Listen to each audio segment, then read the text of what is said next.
अस्सलाम वालेकुम गाइस। आज के इस ट्यूटोरियल में मैं आपको ऑब्जेक्ट ओरिएंटेड के सारे टॉपिक्स के बारे में थोड़ा थोड़ा बताऊंगा। इसमें आप इसको अगर आप सही तरीके से सीखें, इस वीडियो को पूरे फुल तक देखें, मतलब एंड तक देखें, इसे शुरू से लेकर एंड तक देखेंगे तो आपको, मुझे उम्मीद है कि आप एक प्रोजेक्ट आराम से तैयार कर सकते हैं। यानी कि आपको ऊप के जो ऑल टॉपिक्स हैं उनको आराम से सीख सकते हैं, कि वो आपको समझ आ जाएगी कि हम इसमें कैसे कैसे क्या क्या किस चीज़ को क्यों क्यों यूज़ करते हैं। तो इस वीडियो के साथ जुड़े रहिए, इसको शुरू से एंड तक फुल देखिए। ये ज़रा लंबी वीडियो है लेकिन फिर भी ये आपके लिए फ़ायदेमंद है।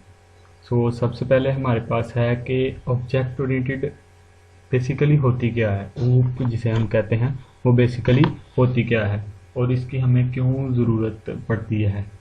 Do we need object oriented programming? Object oriented programming जो है वो बेसिकली ये है कि as the same suggest uses object in programming, object oriented programming aims to implement real world entities, कि ये रियल वर्ल्ड की जो प्रॉब्लम्स हैं उनके सॉल्व करने के लिए इसे हम ऊप को यूज़ करते हैं, like inheritance, hiding, polymorphism, etc. In programming, the main aim of OOP is to bind together the data and the function that operates on them, so that no other part of the code can access this data except that functions. ये जो हम data members और member functions हैं वो उनके बारे में हम इसमें आगे बात करते हैं, लेकिन वो उनको जो है ना यूज़ करने के लिए, मेन में यूज़ करने के लिए, यानी उन चीज़ों को हम यूज़ करने के लिए भी इसको यूज़ करते हैं।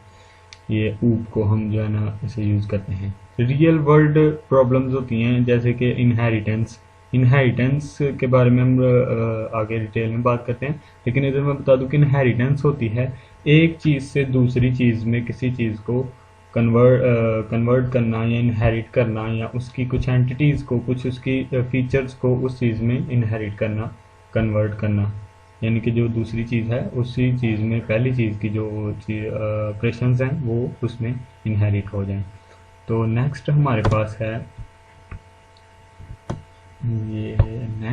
पास है इधर characteristics of object oriented language. जो ऑब्जेक्ट ओरिएंटेड ऊप है इसकी जो करेक्टरिस्टिक्स हैं वो हैं कुछ, ये सामने आपके हैं 6 करेक्टरिस्टिक्स और कॉन्सेप्ट्स भी इन्हें कह सकते हैं। पॉलीमॉर्फिज्म है, इनहेरिटेंस है, इनकैप्सुलेशन है, ऑब्जेक्ट, क्लास, अब्स्ट्रैक्शन। ये 6 जो है इनके बारे में हम आगे डिटेल वाइज जो है ना बात करेंगे। तो आगे हम चलते हैं। ऑब्जेक्ट, सबसे पहले हम ऑब्जेक्ट पे बात करेंगे। ऑब्जेक्ट क्या होता है? An object is an identifiable entity with some characteristics and behaviour. An object is an instance of a class. When a class is defined, no memory is allocated. But when it is instantiated, an object is created, memory is allocated. कि जब हम कोई class C++ में हम कोई class declare करते हैं, C++ में हम जब भी कोई क्लास एलोकेट करते हैं तो मतलब क्लास डिक्लेयर करते हैं, जैसे ही उसमें जो फंक्शंस, डाटा मेंबर्स और मेंबर फंक्शंस होते हैं उनको कोई मेमोरी जो है ना उनको एलोकेट नहीं होती, यानी कि कोई मेमोरी उनकी, किस मेमोरी में उनकी कोई जगह नहीं बनती। तो जैसे ही हम ऑब्जेक्ट मेन फंक्शन जो हमें प्रोवाइड करता है ये, तो वो जब हम ऑब्जेक्ट क्रिएट करते हैं मेन फंक्शन में जाके ऑब्जेक्ट, यानी कि जैसे मैंने ये एग्जांपल में आप देख सकते हैं कि मैंने एक पर्सन की क्लास बनाई है। पहले सबसे क्लास का वो लिखा हुआ है, मैंने क्या कहते हैं डाटा टाइप, उसके बाद पर्सन, उस क्लास का नेम लिखा हुआ है, चार नेम लिखा हुआ है। उसका नेम लिखने के लिए इंट आईडी मैंने एक वेरिएबल डिक्लेयर किया इधर। तो उसके बाद पब्लिक सेक्शन में, ये जो है ये प्राइवेट सेक्शन में है, ये पब्लिक सेक्शन में, इसके बारे में ऐसा स्पेसिफाइड, इनके बारे में हम आगे बात करेंगे डिटेल में। तो void गेट डिटेल्स, ये मैंने एक फंक्शन जो है ना इधर किया हुआ है डिक्लेयर, तो ये इसकी आगे इधर डेफिनेशन इसके अंदर लिखते हैं ब्रैकेट कर्ली ब्रेसेस के अंदर। तो इधर हमारी क्लास ख़त्म हो गई। तो उसके बाद मेन फंक्शन में हमने जाके एक ऑब्जेक्ट क्रिएट किया, पर्सन जो क्लास का नेम है वो लिख के, और P1 हमने ऑब्जेक्ट नेम लिखा। तो ये हमारा एक ऑब्जेक्ट क्रिएट हो गया। P1 is an object. जैसे ही ये ऑब्जेक्ट हमारा क्रिएट हो गया, वैसे ही हमारी जो क्लास है उसकी एक मेमोरी जो है ना वो हमारे एक मतलब सिस्टम में एक मेमोरी उसे एलोकेट हो गई है, जो हमने क्लास डिक्लेयर की है ऊपर, ये सबको मेमोरी एलोकेट होगी। जब तक हम ये ऑब्जेक्ट क्रिएट नहीं करते मेन फंक्शन में, तो ये जो क्लास का ये सारा ये जो इतना इतना क्लास का हिस्सा है, इसको कोई मेमोरी एलोकेट नहीं होती। ये जो चीज़ है क्लास, इसको कोई मेमोरी एलोकेट नहीं होती जब तक हम ऑब्जेक्ट को डिक्लेयर नहीं करते नीचे मेन फंक्शन में। तो आगे मतलब ऑब्जेक्ट हम इसे आर्गुमेंट के तौर पर भी यूज़ कर सकते हैं, फंक्शन के तौर पर भी यूज़ कर सकते हैं। और इसको हम आगे मतलब इस फंक्शन को अगर हम कॉल करें इधर मेन फंक्शन में कॉल करना चाहें ऑब्जेक्ट के थ्रू, तो उसके बारे में हम आगे इस वीडियो में बात करते हैं। वन बाय वन हम सब टॉपिक्स के बारे में बात करेंगे।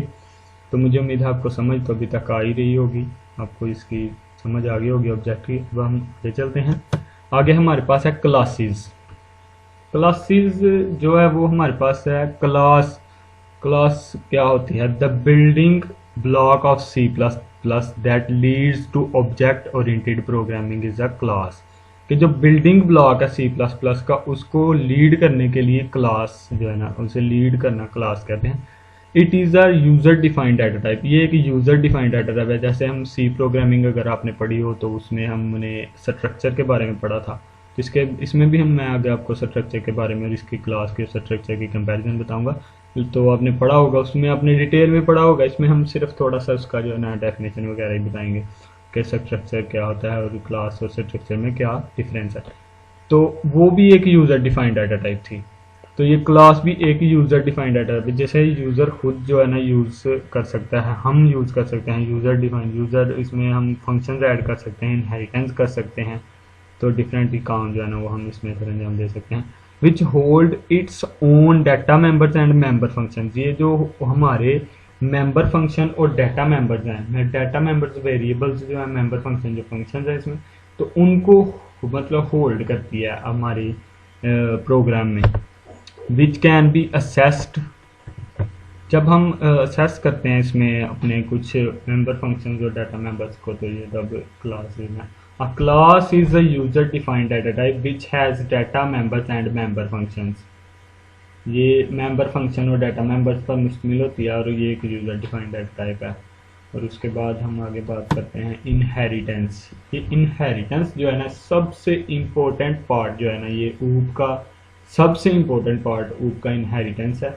और ये इनहेरिटेंस सबसे इम्पोर्टेंट पार्ट OOP का भी है और क्लास में भी सबसे इम्पोर्टेंट पार्ट हमारा इनहेरिटेंस होता है कि इनहेरिटेंस क्या होती है, इनहेरिटेंस हम क्यों यूज़ करते हैं, कैसे यूज़ करते हैं, इसके बारे में बात करते हैं।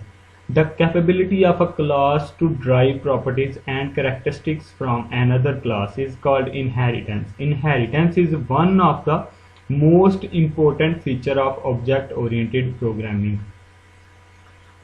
ये जो इनहेरिटेंस है, ये मैंने आपको बता दिया होगा कि एक इम्पोर्टेंट फीचर है ऑब्जेक्ट ओरिएंटेड प्रोग्रामिंग का।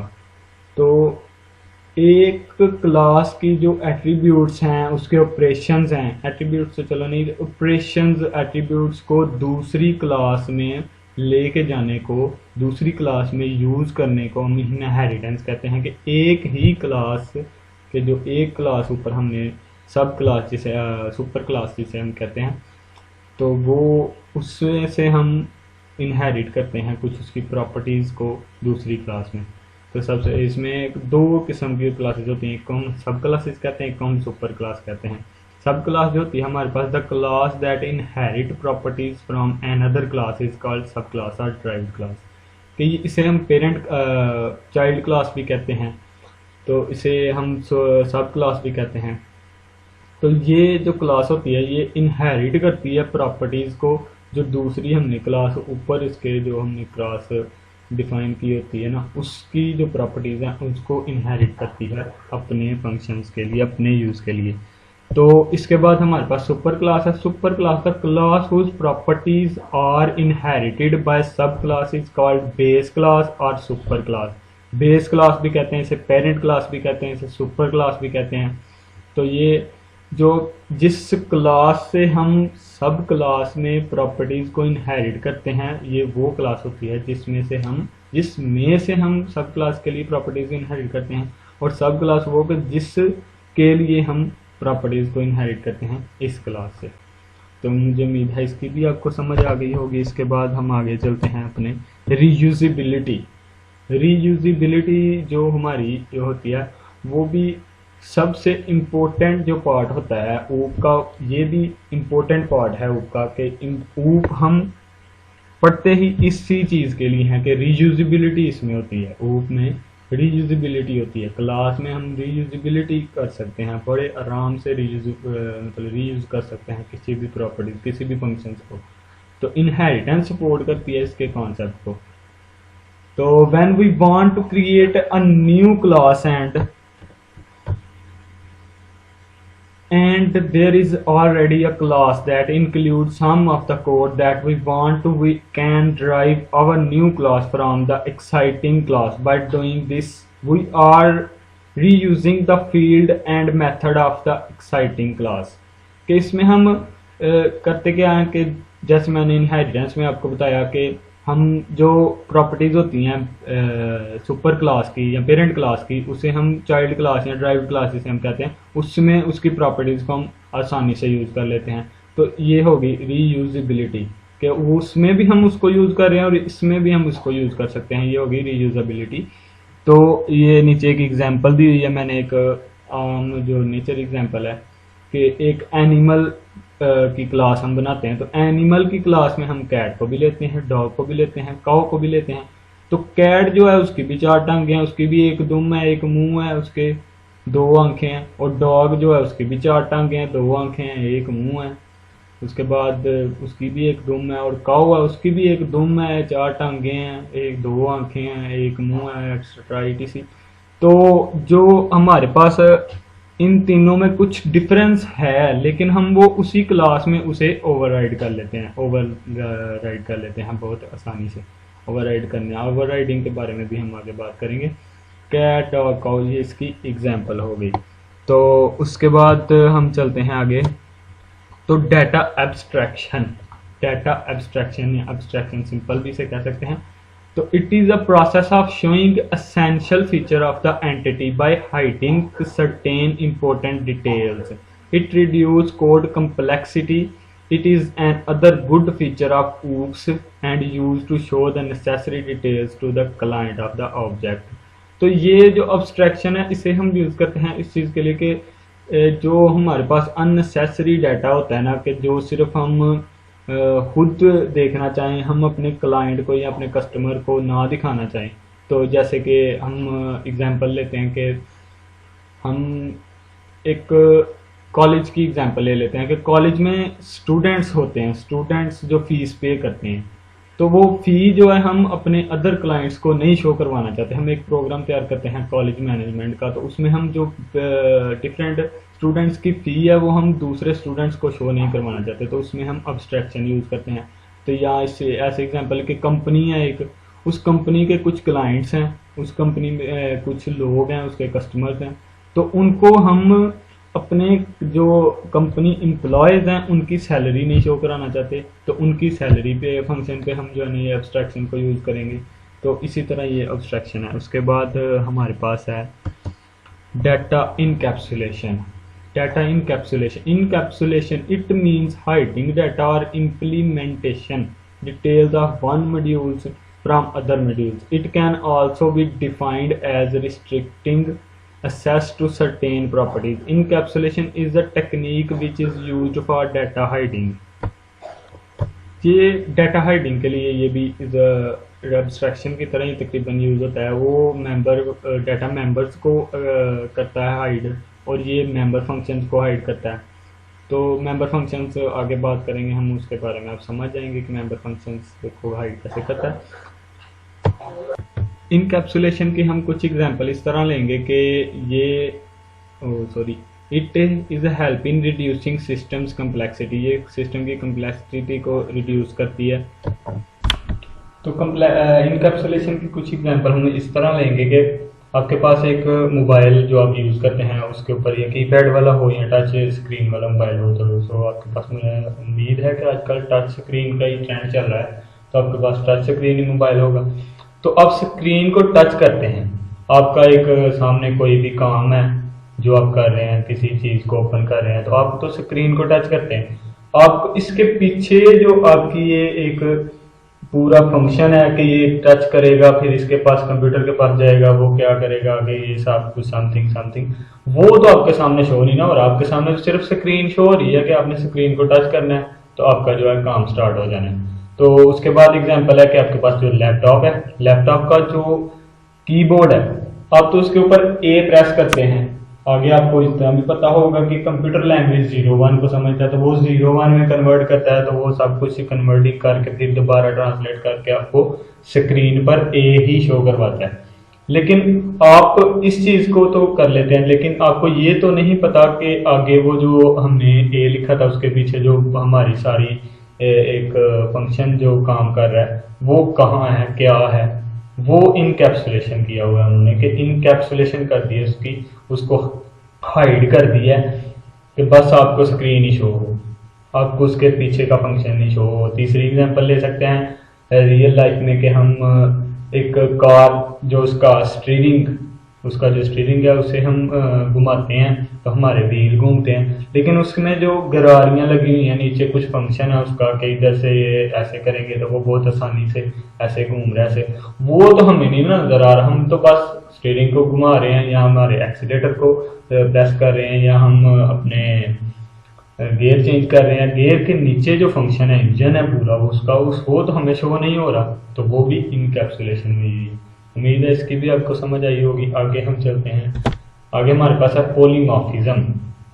यह भी एक इम्पोर्टेंट पार्ट है polymorphism. Polymorphism is derived by the combination of two word poly and morphism. Poly means many and morphism means slight change. Thus polymorphism means having one name with many forms. Here we can have method with the same name but slight change in its functionality. There are two types of polymorphism, overriding and overloading. तो ये जो polymorphism है ये है कि हम एक चीज को ज्यादा तरीकों से इस्तेमाल कर सकें, यानी कि कोई एक काम है हम उसे ज्यादा तरीकों से कर सकते हैं। जैसे हमारे पास कुछ मैथ्स के क्वेश्चन होते हैं जिनमें हम एक ही क्वेश्चन होता है, हम उसको मैनी यानी कि ज्यादा तरीकों से हम उसे सॉल्व कर सकते हैं। तो कुछ इस तरह की एग्जांपल है इसकी। उसके बाद ओवरराइडिंग ओवरलोडिंग के बारे में बात करते हैं। ओवरराइडिंग जो है it is also called run time. तो ये जो है रन टाइम पॉलीमॉर्फिज्म, ये जो ओवरराइडिंग है इसे हम रन टाइम पॉलीमॉर्फिज्म भी कहते हैं। For overriding which method will be used is determined at the run time only. ये जो ओवरराइडिंग है ये रन टाइम में बस हम जो है ना इसे यूज करते हैं। The decision is made at the time of compilation. तो ओवरलोडिंग जो है it is also called compile time polymorphism which method would be executed will be determined by the compiler. The discussion is made when the code gets compiled.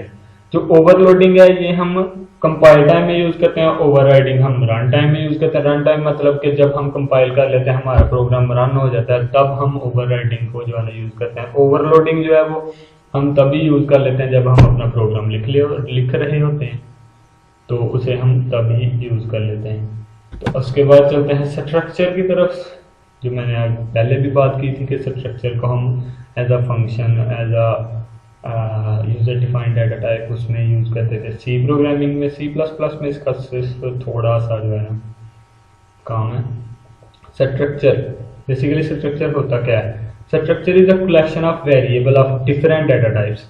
ये different data types जो हैं उनके को variables हैं उनकी collection है, यानी कि इंट फ्लोट चार्ट पैरासिम्बल अंडर अ सिंगल नेम, के एक नेम एक फंक्शन में इन सबको जो है ना जमा किया हुआ है। It is similar to a class in that both holds a collection of data of different data types. Real world में एग्जांपल इसकी ये कि हमारे को डिफरेंट स्टूडेंट्स हैं, हमने उसको एक क्लास में रखा हुआ है, यानी कि एक क्लास है हमारी BS की, तो उसमें हमारे डिफरेंट 60-50 स्टूडेंट हैं जिन्हें हमने इकट्ठा करके एक क्लास में रखा हुआ है।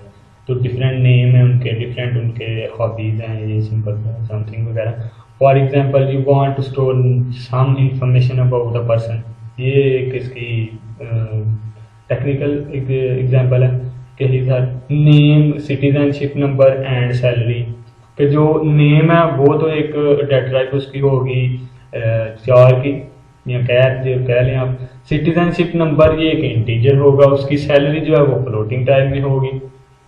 तो ये डिफरेंट जो वेरिएबल्स हैं उनके कॉम्बिनेशन को हम स्ट्रक्चर कहते हैं। उसके बाद structure within structure, nested structure in C, nothing but structure within structure. One structure can be declared inside other structure as we declare structure method inside a structure. The structure variable can be a normal structure variable or a pointer variable to access the data. ये जो structure within structure है हम इसे nested structure भी कहते हैं।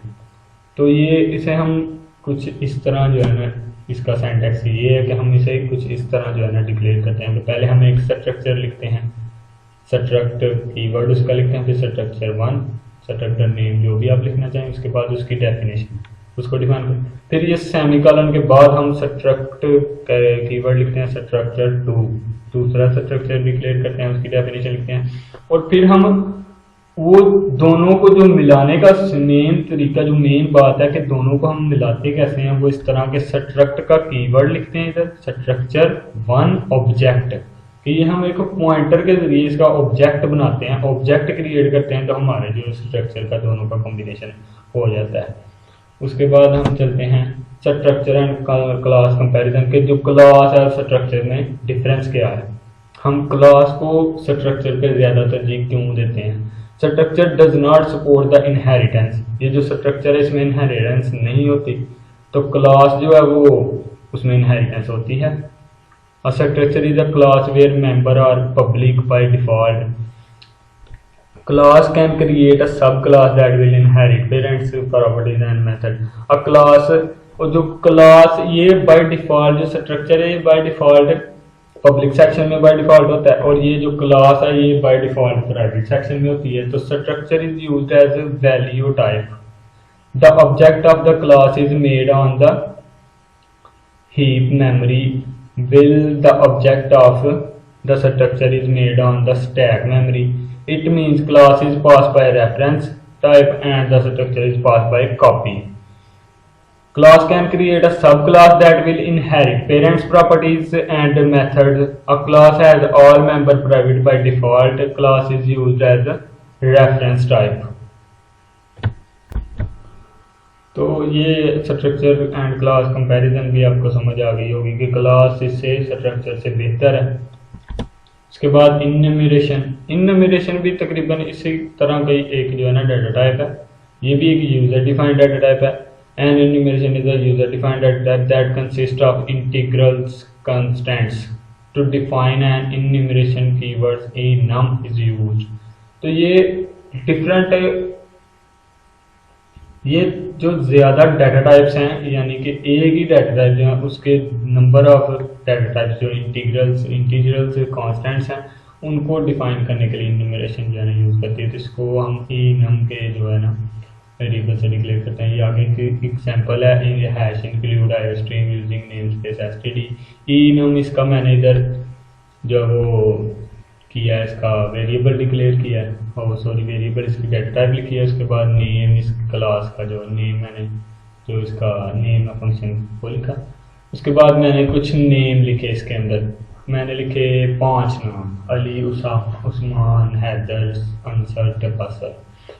तो main में जाकर हमने इसे जो है ना अब कॉल करना है, तो हमने सबसे पहले लिखा name of C R, name C R, ये मैंने इसका एक ऑब्जेक्ट ही समझ लेके क्रिएट किया। तो उसके बाद C R is equal to answer, मैंने कहा कि जो सी आर है वो आंसर है। तो अगर मैंने सी आउट लिया, सी आर लिखा, और उसको मैंने सी आर प्लस 1, तो जो C R plus 1 return type इसकी मैंने 0 लिख दी। तो इसकी हमारे पास आउटपुट पता क्या आएगी, तो ये जो इनन्यूमरेशन इसका मेन काम है कि इसने बाय डिफॉल्ट एक नंबर जो है ना वो इसे डिक्लेयर कर देना है बाय डिफॉल्ट। कि ये जो अली है ये 0 है, ये उस्मान 1 नंबर पे है, हैदर 2 नंबर पे है, अंसर 3 नंबर पे है और ये तकासर 4 नंबर पे है। मैंने आंसर को CR का CR+1 किया तो हमारे पास जो आएगा आंस वो आएगा 4, क्योंकि CR जो है वो तीसरे नंबर पे है और ये 4। तो इसका मेन जो काम होता है कि एग्जाम्पल के तौर पर जैसे हमारे पास एक क्लास है तो हम क्लास का एक फंक्शन बनाते हैं। हमारी जो मेन क्लास है सिंपली क्लास जो है, तो उसमें हम रोल नंबर जो बच्चों के अरेंज करते हैं। जो बच्चा पहले एडमिशन लेता है उसका रोल नंबर आ जाता है 01, उसके बाद जो दूसरे नंबर पे लेता है उसका 02। तो ये इनमिनेशन जो है हम इसमें यूज़ करते हैं को हम नाम एंटर करते जाते हैं, बच्चों के रोल नंबर एंटर करते जाते हैं, लेकिन हमें रोल नंबर तो बाद में देगा ना, कि हम नाम एंटर करे जाएंगे कि ये इस नाम का बच्चा भी आया, इस नाम का बच्चा भी आया, तो वो जो पहले नंबर पे आया था उसका रोल नंबर आ जाएगा 0, जो दूसरे नंबर पे आया था उसका 1, तो आगे 2 3 4 6 7 8 etc चलता जाएगा कि वो हमें आउटपुट दे देगा कि इस बच्चे का रोल नंबर ये होना चाहिए, इसका ये होना चाहिए, इसका ये होना चाहिए। तो सिंपली इसकी एग्जाम्पल यही है। उसके बाद हमारे पास है basics of class and objects in real world example के। रियल वर्ल्ड एग्जाम्पल में ऑब्जेक्ट और क्लास की जो एग्जाम्पल क्या हो सकते हैं। Look around right now and you will find many examples of real world objects. Your dog, your desk, your television set, your bicycle, real world objects share two characteristics. They all have state and behavior. Dogs have state, name, color, breed, hungry. तो ये dog के कुछ features हैं कि उसका कुछ name है, उसका कुछ कलर है, उसकी कुछ ब्रीडिंग है, उसका कुछ वो हंगरी है, वो भूखा है, एंड बिहेवियर बार्किंग के वो भौंकता है, पैचिंग वो काटता है, वैगिंग टेल वो अपनी टेल को हिलाता है। तो ये इसके कुछ ऑपरेशंस हैं कि वो ये काम करता है, ये उसकी एट्रीब्यूट्स हैं कि नेम, कलर, ब्रीड, हंगरी इसके एट्रीब्यूट्स हैं, और इसका जो ऑपरेशन है वो बार्किंग, पैचिंग, वैगिंग टेल ये हैं। उसके बाद हम आगे चलते हैं basic of class and object with programming example. Programming example में हम देखते हैं कि क्लास हमने एक पर्सन नेम की क्लास जो है ना हमने डिक्लेयर की, 4 नेम कि नेम जो है उसका पर्सन का कुछ नेम तो होगा, तो वो हम नेम जो है ना उसका 20 इंटीजर वो अरे में यूज होता है, आपको पता ही होगा इसका। इंट आईडी जो है हम उसकी लेते हैं नंबर में इंटीजर्स में, तो इंट आईडी इंटीजर आईडी लिख दिया। पब्लिक ये बाय डिफ़ॉल्ट आपको पहले बता चुका हूँ कि क्लास बाय डिफ़ॉल्ट जो है ना प्राइवेट सेक्शन डिक्लेयर करती है। तो ये जो हमारे डाटा मेंबर्स हैं वो बाय डिफ़ॉल्ट प्राइवेट हो गए, और ये पब्लिक सेक्शन में हमने एक फंक्शन कोड डिक्लेयर किया। आप हमेशा याद रखेंगे फंक्शन को हमेशा पब्लिक सेक्शन में रखें, क्योंकि हमने इसे मेन में कॉल करना होता है। तो ये जो पब्लिक सेक्शन है स्पेसिफायर के बारे में हम डिटेल में बात करते हैं, लेकिन इससे पहले मैं ये क्लास की एग्जांपल के बारे में बताऊँ। वॉइड गेट डिटेल्स, इसमें मैंने कुछ डिटेल्स उसके स्टूडेंट्स की लिख दी थी, मेन में जाकर मैंने इसे कॉल किया। तो ये हमारी प्रोग्रामिंग एग्जाम्पल हो गई इसकी। तो इसकी जो प्रैक्टिकल है, प्रैक्टिकली भी हम इसको देखेंगे, वो नेक्स्ट वीडियो आप मेरी बात करेंगे। इसकी प्रैक्टिकल में हम इन सब को जो हम पढ़ रहे हैं इन सबको हम प्रैक्टिकली देखेंगे, वो अगली वीडियो जो है मेरी उनमें आप देखेंगे, जरूर वॉच करें अगली वीडियोज़ को। और आगे हम चलते हैं इसको देखे data members and member function. कब से पीछे इतना बड़े लेक्चर में मैं डाटा मेंबर्स और मेंबर फंक्शन के बारे में बात कर रहा था, तो अब हमारा जो टॉपिक है डाटा मेंबर्स और मेंबर फंक्शन का वो आ गया। तो वो क्या होते हैं, उन्हें हम क्यों यूज़ करते हैं। Classes can contain functions as class member. Variable declared in class are called data member. Simple कि जो हम वेरिएबल डिक्लेयर करते हैं ना क्लास में उसे हम डाटा मेंबर्स कहते हैं, और जो फंक्शन डिक्लेयर करते हैं उन्हें हम मेंबर फंक्शन कहते हैं। सिंपली क्लास के अंदर जो हम वेरिएबल डिक्लेयर करते हैं उन्हें डाटा मेंबर्स या एट्रीब्यूट्स, जो फंक्शन डिक्लेयर करते हैं उन्हें हम मेंबर फंक्शन या ऑपरेशंस कहते हैं। ये सिंपल है बिल्कुल, ये आपको समझ आ गई। कोई इसकी एग्जांपल हो सकती है वेरिएबल डाटा मेंबर्स की इंट, उसके बाद फ्लोट चार्ज समथिंग, और मेंबर फंक्शन की void add, void subtract, void something. ये बहुत सिंपल ये डेफिनेशन ETC इसकी। उसके बाद हमारे पास आता है असेस स्पेसिफायर। असेस स्पेसिफायर भी एक मोस्ट इम्पोर्टेंट टॉपिक है, इसके बारे में हम जानते हैं। The scope of private members, सब तीन हमारे पास स्पेसिफायर होते हैं, प्राइवेट मॉडिफायर, प्रोटेक्टेड मॉडिफायर या स्पेसिफायर कह लें या मॉडिफायर कह लें की बात है, पब्लिक मॉडिफायर या specifier. The scope of private members are restricted to its own class, private members can not be accessed by the drive class और इन मेन फंक्शन। जो प्राइवेट मॉडिफायर्स होते हैं ये सिर्फ और सिर्फ जिस क्लास में हम इनको डिक्लेयर करते हैं ये उसी क्लास में असेस कर सकते हैं, इसको हम मेन फंक्शन में नहीं असेस कर सकते, ना ही ड्राइव क्लास जो हम जिससे हम इनहेरिटेंस करते हैं तो इनहेरिटेंस में भी इसको हम यूज नहीं कर सकते, असेस नहीं कर सकते ना मेन फंक्शन में। इसको असेस करने के कुछ तरीके हैं, आर्ग्यूमेंट्स हैं, वो उसकी भी हम बात करेंगे आगे। प्रोटेक्टेड मॉडिफायर, प्रोटेक्टेड मॉडिफायर जो होते हैं हमारे पास, the scope of protected member are restricted to its own class and derived class, protected members can be assessed by the drive class but they cannot be assessed in main function। ये private के similar ही है, बस इसमें थोड़ा सा फर्क है कि ये जो प्रोटेक्टेड स्पेसिफायर होते हैं हम इनको ड्राइव क्लास में तो असेस कर सकते हैं लेकिन इसको हम मेन क्लास में मेन फंक्शन में हम इन्हें असेस नहीं कर सकते। इसके लिए हमें कुछ ऊपर इसकी ओवरराइडिंग करनी पड़ती है, ओवरलोडिंग करनी पड़ती है, फंक्शन ओवरलोडिंग यूज करना पड़ता है। तो public modifier simply public members जो होते हैं वो can be accessed bye it's own class, drive class and in main function. ये सब में जो है ना असेस हो सकता है, यानी कि जो उसकी अपनी क्लास है उसमें भी असेस हो सकता है, ड्राइव क्लास में भी असेस हो सकता है और मेन फंक्शन में भी असेस हो सकता है। और आगे हम चलते हैं कंस्ट्रक्टर, ये एक बहुत इंपॉर्टेंट, ये भी इंपॉर्टेंट टॉपिक है। तो constructor, C++ provide a special member function called constructor for initializing an object when it is created. This is known as automatic initialization of object।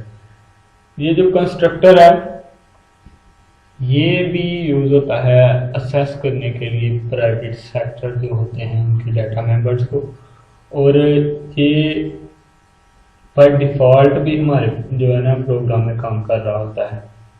तो ये जब भी हम कोई ऑब्जेक्ट क्रिएट करते हैं वैसे ही ये हमारे उसमें फंक्शन में जो है ना जाके कॉल हो जाता है मेन फंक्शन में। इसकी कुछ टाइप्स हैं, default constructor, parameterized constructor, copy constructor, इसके बारे में हम आगे बात करेंगे। तो डिफ़ॉल्ट कंस्ट्रक्टर आ गया हमारे पास। सबसे पहले default constructor is a constructor that either has no parameter, इसमें कोई पैरामीटर हम पास नहीं करते, ये भी एक फंक्शन ही है कंस्ट्रक्टर भी, इसके आगे एग्जांपल में हम देखेंगे। और if it has parameter all the parameter have default value, ये जो उसके पैरामीटर अगर हम इसे बुक करेंगे तो वो एरर देगा सबसे पहले तो सॉरी एरर नहीं देगा, वो डिफ़ॉल्ट वैल्यू जो है ना उसे कर देगा, कुछ बहुत जो वैल्यू है ना ऊपर जो हमने इनिशियलाइज की होंगी, डिक्लेयर की होंगी, वो ही हमें आगे काम करेंगी फंक्शन की डेफिनेशन में। तो एग्जांपल में हम देखते हैं क्लास स्टूडेंट, स्टूडेंट नेम की क्लास डिक्लेयर की, उसमें int roll number, public section में हमने स्टूडेंट नेम का एक कंस्ट्रक्टर। सबसे पहली बात कि जब कंस्ट्रक्टर है वो हम जब कंस्ट्रक्टर को डिक्लेयर करते हैं तो हमारा जो क्लास नेम होता है हम वही लिखते हैं और आगे कंस्ट्रक्टर हमारा डिक्लेयर हो जाता है। सिर्फ क्लास नेम लिखते हैं और आगे ये दो ब्रैकेट्स और सेमीकोलन, ये इनसाइड आउटसाइड का क्लास जो है ना हमने कंस्ट्रक्टर को डिक्लेयर किया हुआ है।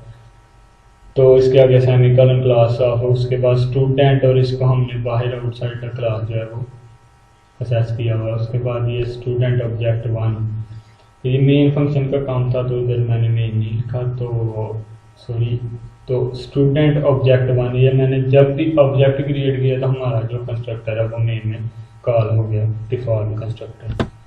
तो parameterized constructor that can take the argument are called parameterized constructor, जिसमें हम कोई आर्गुमेंट या कोई पैरामीटर जो है ना वो हम डिक्लेयर करते हैं उसे हम पैरामीटराइज्ड कंस्ट्रक्टर कहते हैं। जैसे पीछे हमने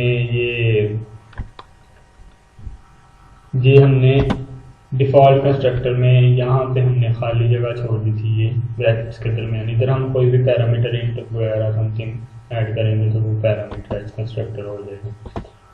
पैरामीटर कंस्ट्रक्टर का सिंटैक्स भी आप देख रहे हैं। Example class student int ID roll, public section में हमने student int N int R, कि हमने 2 पैरामीटर्स उसको जो है ना डिक्लेयर कर दी, तो उसके बाद हमने उन पैरामीटर्स को मेन में जाके कोई ना कोई वैल्यू इनिशियलाइज कर सकते हैं। उसके बारे में हम आगे बात करते हैं। कॉल पैरामीटराइज कंस्ट्रक्टर को, पैरामीटराइज कंस्ट्रक्टर को हम 2 तरीकों से कॉल करते हैं, by calling the constructor explicitly, by calling the constructor implicitly और शॉर्ट हैंड मेथड। ज़्यादातर हम ये नीचे वाला जो सेकंड वाला ये यूज़ करते हैं। तो ये student object 1 is equal to student 10 145, जो उसका रोल नंबर था उसके मार्क्स थे। स्टूडेंट ऑब्जेक्ट 1 10 145, ये सिंपल तरीका है इसे जो है वो वैल्यू इनिशियलाइज करने का, पैरामीटराइज कंस्ट्रक्टर को कॉल करने का। उसके बाद कॉपी कंस्ट्रक्टर है। Copy constructor is used to declare and initialize an object from another object. ये एक ऑब्जेक्ट से दूसरे ऑब्जेक्ट को जो है ना वो इनिशियलाइज करने के लिए, एक ऑब्जेक्ट में दूसरे ऑब्जेक्ट को इनिशियलाइज करने के लिए यूज होता है। तो ये कुछ इसका सिंटैक्स है, नीचे आप देख सकते हैं। कॉपी कंस्ट्रक्टर, ये ऐसे हम एक स्टूडेंट नेम का कंस्ट्रक्टर डिक्लेयर करते हैं, उसमें हम दूसरे को पैरामीटर के तौर पर यूज करते हैं, जिसे हम पैरामीटराइज कंस्ट्रक्टर कहते हैं। Uses of initializer. Initializer is list is used in initializing the data member of class. The list of member to be initialized is indicated with constructor as a comma separated list followed by a colon. Following is an example that uses the initializer list to initialize accent by a point class. जैसे हमने पीछे parameterise constructor को पढ़ा, ये आप देख सकते हैं कि ये पैरामीटराइज कंस्ट्रक्टर के सिंटैक्स में जैसे हमने ये कुछ इसके पैरामीटर इसको दिए थे, तो उस पैरामीटर्स को हमने आगे इसमें इनिशियलाइज किया हुआ है कि ये इनिशियलाइज किया हुआ है। तो इसी तरह हमारा इनिशियलाइजर लिस्ट जो है ना वो भी इसे वैल्यूज़ को इनिशियलाइज करने के लिए ऑब्जेक्ट में यानी कि मेन फंक्शन में वैल्यूज़ को इनिशियलाइज करने के लिए यूज होती है। तो उसके बाद destructor are function that are complementary to constructor, कि ये कंस्ट्रक्टर के बिल्कुल उल्ट काम करता है। A destructor as the name implies is used to destroy the object that have been created by using constructor. A destructor is a function that has the same name as that of the class but is prefixed with the tilde. ये tilde या tilde sign से कह सकते हैं, ये हम use करते हैं डिस्ट्रक्टर को डिक्लेयर करने के लिए। सेम टू सेम कंस्ट्रक्टर की तरह ये भी डिक्लेयर होता है। इसका कुछ सिंटैक्स है कि ये क्लास के नेम के सेम नेम हम इसको भी लिखेंगे और ये सबसे पहले इसका tilde साइन लिख लेंगे। टिल्डे साइन के आगे क्लास का नेम जो होगा वो लिखेंगे और ये हमारा डिस्ट्रक्टर डिक्लेयर हो जाएगा। और डिस्ट्रक्टर का मेन काम क्या होता है कि जब हम डिस्ट्रक्टर को डिक्लेयर करते हैं ना, तो जो पहले से हमने कंस्ट्रक्टर डिक्लेयर किया हुआ है, तो वो जो कंस्ट्रक्टर है उसके मेन में जब वो उसको हम जैसे ही हम उसको नेम में हम ऑब्जेक्ट क्रिएट करते हैं कंस्ट्रक्टर का, तो वो एक मेमोरी एलोकेट करता है। पीछे मैंने आपको बताया कि जैसे ही हम ऑब्जेक्ट क्रिएट करते हैं क्लास एक मेमोरी एलोकेट हो जाती है। तो ये जो डिस्ट्रॉय है डिस्ट्रक्टर है, ये जब इसको हम ऑब्जेक्ट इसका क्रिएट करते हैं, तो जैसे ही हम इसका ऑब्जेक्ट क्रिएट करते हैं तो ये पीछे जो मेमोरी कवर हुई होती है कंस्ट्रक्टर से, इसे डिस्ट्रॉय कर देता है, ख़त्म कर देता है, फ्री कर देता है। तो ये हम डिस्ट्रक्टर को ज़्यादा बड़े प्रोग्राम्स में नहीं यूज़ कर सकते, क्योंकि हमने यूजिबिलिटी करनी होती है, ये यूज़ करना होता है कुछ अपने प्रॉपर्टीज़ को, फंक्शंस को। तो ये तो डिस्ट्रॉय कर देता है, ख़त्म कर देता है, उनके काम को ख़त्म कर देता है। तो इसके बाद हम आगे चलते हैं object as function argument. Object को हम फंक्शन आर्गूमेंट में यूज़ करते हैं। Overloaded constructor member function defined outside the class object as argument. Overloaded constructor होता है more than one constructor with different signature in a class is called function overloading या signature of constructor include. तो ये जो overloaded constructor है, ये एक ही class में ज्यादा कंस्ट्रक्टर हम यूज करते हैं डिफरेंट सिग्नेचर, यानी कि डिफरेंट काम के लिए। डिफरेंट काम के लिए कुछ हम ऐड के लिए यूज करते हैं, कुछ हम सब्ट्रैक्शन के लिए यूज करते हैं, कुछ हम मल्टीप्लिकेशन के लिए यूज करते हैं। तो ये कंस्ट्रक्टर ओवरलोडिंग होती है। उसके बाद हमारे पास आता है member function defined outside the class के। मेंबर फंक्शन को हम आउटसाइड द क्लास कहते हैं। सबसे पहले हम तो मेन में मैंने पीछे भी आपको एक एग्जांपल में बताया था। तो पहले सबसे रिटर्न टाइप लिखते हैं, फिर क्लास नेम लिखते हैं, फिर ये दो जो स्कोप रेजोल्यूशन ऑपरेटर जिन्हें कहा जाता है, ये जो डॉट्स हैं 4, इनको स्कोप रेजोल्यूशन ऑपरेटर कहा जाता है। फंक्शन नेम लिखते हैं और फिर आर्गुमेंट लिस्ट जो उसकी, तो फिर इसके बाद ब्रैकेट्स और इसमें बॉडी ऑफ फंक्शन। उसके बाद function and function overloading. Function and function overloading में हमारे पास टॉपिक्स हैं, फंक्शन है, फंक्शन बेसिक्स है, फंक्शन ऑफ ओवरलोडेड फंक्शन है। ओवरलोडेड फंक्शन में हमारे पास दो टाइप्स हैं, different number of argument, different kinds of argument. सबसे पहले हम देखते हैं फंक्शन को। A function is a block of codes that performs a specific task and may return value. The main function is the first user defined function invoked by the compiler. तो ये जो function है हमारे पास, वो एक हमारे जो ऑपरेशंस होते हैं एक प्रोग्रामिंग में जो डिफरेंट ऑपरेशंस होते हैं उनको परफॉर्म करने के लिए फंक्शन इस्तेमाल किया जाता है। तो हमें जो C++ कंपाइलर जो है डेव या कोई भी कंपाइलर हमें जो प्रोवाइड करता है, सबसे पहले वो हमें मेन जो फंक्शन है ना, वो इंट मेन जिसे हम लिखते हैं, वो हमें प्रोवाइड करता है। तो ये हमारा सबसे मेन और सबसे इम्पोर्टेंट फंक्शन होता है मेन, इंट। उसके बाद function basics, function declaration. Function declaration में हम क्या करते हैं, रिटर्न टाइप लिखते हैं, उसका फंक्शन नेम लिखते हैं और आगे ये ब्रैकेट्स और सेमीकोलन। और फंक्शन डेफिनेशन में हम क्या लिखते हैं, फंक्शन जब इसे डिफाइन करते हैं तो रिटर्न टाइप लिखते हैं, फंक्शन नेम लिखते हैं, आगे ब्रैकेट्स और ये कर्ली ब्रेसेस के अंदर हम फंक्शन का जो बॉडी है वो लिखते हैं। तो उसके बाद फंक्शन को हम कॉल कैसे करते हैं मेन में। अगर क्लास में हमने कोई फंक्शन डिक्लेयर किया हुआ है, डिफाइन किया हुआ है, तो उसे हम मेन में कैसे कॉल करते हैं। मेन में हम लिखते हैं class name, object name, class name लिखते हैं और ऑब्जेक्ट नेम लिखते हैं, और फिर बाद में object name dot operator use करते हैं और फंक्शन नेम लिखते हैं। सिंपल बिल्कुल। उसके बाद हमारे पास है function overloading. Function overloading refers to using the same things for different purpose. This process of using two or more functions with the same name but different in the signatures is called function overloading. Function overloading जो है वो हमारे पास है कि जो हम एक ही नाम के फंक्शन को हम डिफरेंट काम के लिए यूज़ करें, यानी कि हम एक ही फंक्शन का नाम रख लेते हैं void show, उसमें हम शो करवाते हैं स्टूडेंट की डिटेल्स भी, उसमें हम शो करवाते हैं ये एम्प्लॉयज़ की डिटेल यानी टीचर्स की डिटेल भी। तो एक ही फंक्शन में हम डिफरेंट सब्ट्रैक्शन भी करते हैं, ऐड भी करते हैं और ये सब कुछ काम करते हैं। एक ही फंक्शन को डिफरेंट एक नेम के साथ डिफरेंट काम करना, ये फंक्शन ओवरलोडिंग होगी। Different number of argument, different types of argument, इसकी में भी दो टाइप्स हैं इसकी। तो ये function overloading, different number of arguments, int add int, double add int. तो ये डिफरेंट नंबर आपके एक ही फंक्शन में हम 3 इंटीजर टाइप वैल्यूज को ऐड कर सकते हैं या एक इंटीजर टाइप वैल्यू को शो कर सकते हैं। तो ये इंट ऐड इंट। तो ये डिफरेंट टाइप्स ऑफ आर्गुमेंट के जैसे कंस्ट्रक्टर में हम डिफरेंट टाइप्स की कलेक्शन को कंस्ट्रक्टर कहते हैं। इसी तरह ये इंट ए बी और इसके बाद डबल बी, इंट ए फ्लोट बी, ऐसे हम इसे यूज कर सकते हैं। उसके बाद हमारे पास आ जाए UML class diagram. UML class diagram हम कैसे बनाते हैं, ये बहुत ही इम्पोर्टेंट है, आगे जाके भी जावा में भी पाइथन में भी हम इसे यूज़ करेंगे। ये हमारी एक सबसे पहला काम होता है प्रोग्रामर का कि वो एक UML डायग्राम तैयार करे।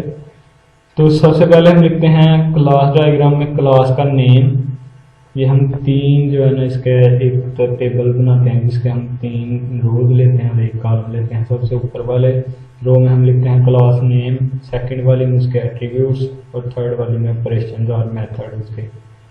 तो इसी एग्जांपल के तौर पर मैंने एक व्हीकल की क्लास ली हुई है, उसमें मैंने व्हीकल लिखा क्लास का नेम और उसके बाद मैंने उसके कुछ एट्रीब्यूट्स लिखे कि wheel base, max power, seats, उसकी पावर है, उसकी सीट्स हैं, उसका व्हील बेस क्या है।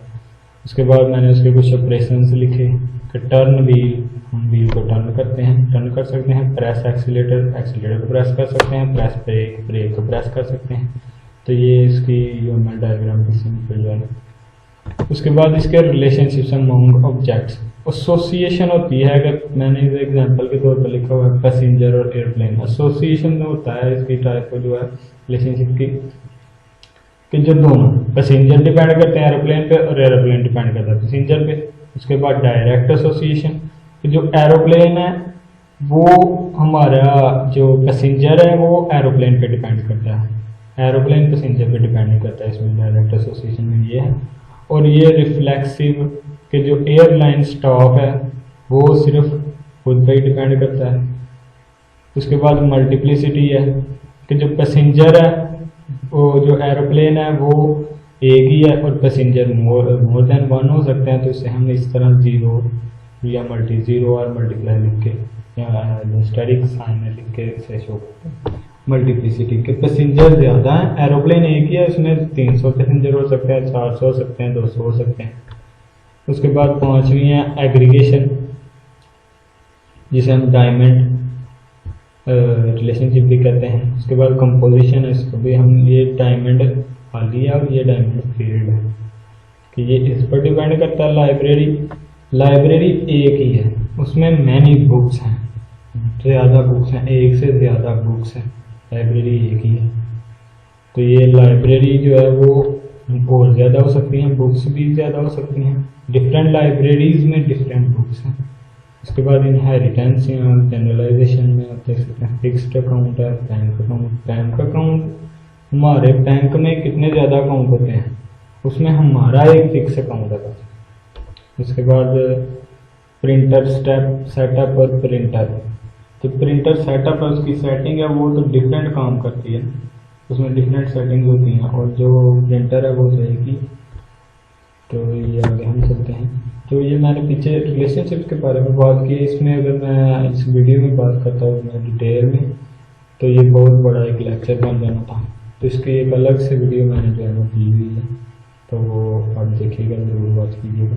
Inline function it is used compiler, जो इनलाइन फंक्शन है वो हम यूज करते हैं कंपाइल टाइम में, कि जब हमारा कंपाइलर जो हमारे कंपाइलर है C++ के, वो जब हमारे प्रोग्राम को कंपाइल करते हैं ना तो वो 1 बाय 1 देखते हैं पूरे प्रोग्राम। तो ये जो इनलाइन फंक्शन है ना, ये हमारे जो ऑपरेशन होते हैं उनको डायरेक्टली जो है ना ऑब्जेक्ट के साथ ही जो है ना बाय डिफॉल्ट डिक्लेयर कर देता है। तो इसके बारे में भी हम डिटेल में प्रैक्टिकली बात करेंगे।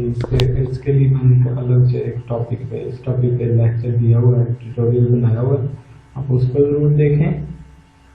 उसके बाद डिफ़ॉल्ट आर्ग्यूमेंट जो है हमारे पास है वो default argument is a value given in the function declaration that the compiler automatically inserts if the caller does not provide the value for that argument in the function call। कि जब ये default arguments जो है ना, ये जब हम कोई भी आर्ग्यूमेंट पास नहीं करते, किसी भी फंक्शन में कोई आर्ग्यूमेंट नहीं पास करते, तो ये डिफ़ॉल्ट आर्ग्यूमेंट जो है ना ये खुद ब खुद ही जो हमारा कंपाइलर है ना कोई डिफ़ॉल्ट आर्गुमेंट से पास कर देता है। ठीक है, तो इसकी पीछे सिंटैक्स लिखा हुआ है, रिटर्न टाइप लिखेंगे, उसका नेम लिखेंगे, तो type x is equal to default value. ये जो इधर हम कोई भी वैल्यू अगर नहीं देते फंक्शन में, तो ये जो कंपाइलर है हमारा वो खुद ब खुद जो है ना एक डिफ़ॉल्ट आर्गुमेंट से पास कर देगा। सो आज का ट्यूटोरियल यही खत्म होता है। C में और भी कॉन्सेप्ट्स हैं, उसमें हम आगे 1 बाय 1 बात करेंगे। ये सिंपल बिल्कुल जो है ना छोटे छोटे टॉपिक्स थे, तो ये मैंने आपको बता दिए हैं। मुझे उम्मीद है आपको इस ट्यूटोरियल की समझ आई होगी, तो आप इसकी प्रैक्टिस करें। तो थैंक्स फॉर वॉचिंग, अल्लाह हाफिज़।